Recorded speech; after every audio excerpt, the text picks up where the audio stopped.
Tala ba ang hanap mo? Why not try bus tour in Riyadh City? Located ang mga bus tour dito sa may National Library. From there, iikot ang bus sa buong city.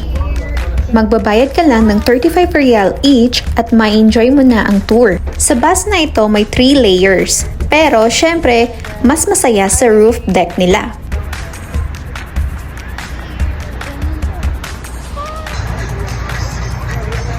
Mabilis mo lang itong matagpuan kasi nakapark lang ang mga bus in front of the National King Fahad Library, tabi ng ice cream truck.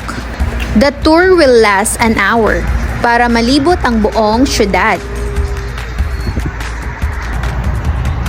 Back and forth makikita nyo ang mga sikat ng tower ng Riyadh kagaya ng Faisaliya Tower, Kingdom Tower, Majtul Tower, Kafad at iba pa.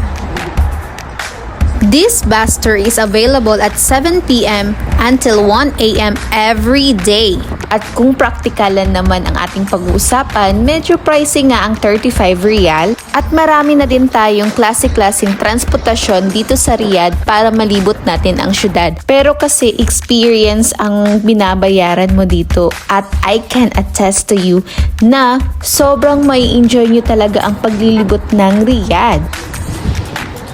Habang nag-iikot kayo sa buong syudad, meron din silang pa-music. Arabic nga lang, pero syempre may enjoy mo pa din, kagaya lang nito.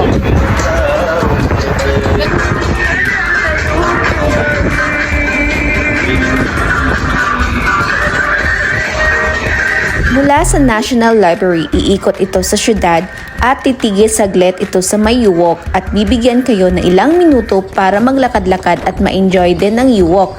O diba, san ka pa? At kung napagod kayo sa inyong tour, don't you worry kasi ang daming pagkain na pagpipilian kagaya ng mga street foods nila at marami pang iba. At di pa nagtatapos dyan, marami din silang mga available na mga outdoor activities nandito lang din sa park. Kaya mga kabayan, include bus tour experience during your Eid holidays. At hanggang dito na lamang. Until my next vlog. Bye!